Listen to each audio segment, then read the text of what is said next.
Happy Sunday, everybody. I thought I'd jump on here really quick. No ride today. I've been in this Econo Lodge in Jasper, Texas since Friday night. Some really bad weather came through. Got pretty nasty last night, but no damage around here. I was more concerned with my daughter. The weather was much worse up in northern Mississippi where she lives, and in Tennessee where my nephew lives, and in Arkansas, Arkansas. My buddy George Fehrenbacher lives there, and they've had some horrible weather. Well, this spring, maybe it's always like this every spring, and I just realize it more because I'm doing this trip across the country, but a lot of severe weather since I took off from Florida. But anyways, it's Sunday, so I'm just jumping on here to give my Sunday Strava stats. So this week, I pedaled my bicycle for 21 hours, and I climbed 3,449 feet. 3,549 feet. That's not bad. I did hit some rolling hills this week. Overall this week, I did 214 miles, so I think that it has me consistently, since I left Florida, I've been doing at least 200 miles a week. I believe that's a correct statement.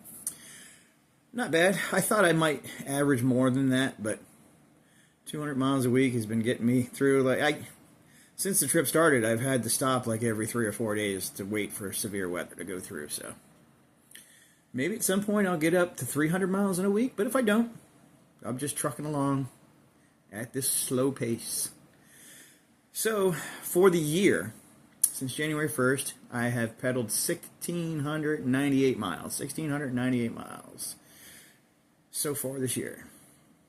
And since I left St. Augustine on March 2nd to start this trip across America, I have pedaled 1,129 miles.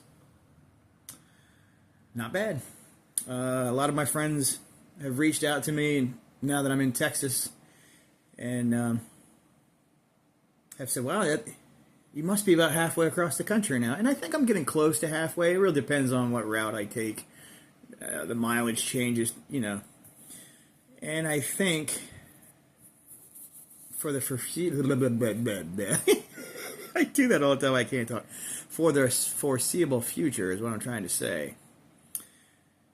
I'm going to try to continue to work my way west,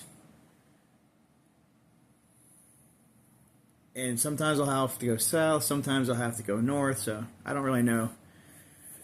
A lot of it's going to depend on the weather.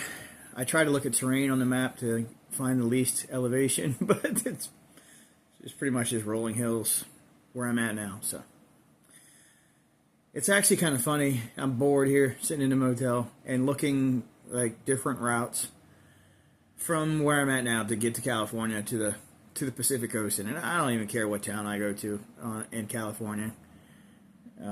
Just trying to get to the Pacific Ocean. But fun fact, I'm actually still closer to my sisters in Vermont than I am California. It's close. But California's a little further off. If I just turned to the northeast right now and started pedaling to my sister's house up near the Canadian border, that'd be a shorter ride than it is left to go to California. But weather's much nicer down south, even with the severe storms. At least there's no ice packed in these storms. Well, some hail. But that melts right away. So yeah, anyways, that's the Sunday wrap-up for this week. Again, 214 miles this week, 3,549 feet of elevation, which took me 21 hours to pedal, 1,129 miles since I left the east coast of Florida. Hope everybody's having a good Sunday. Weather looks like I should be able to get back at it tomorrow morning and see how many miles I can crank out this week. Thanks for tuning in to the Chronicles of Madman.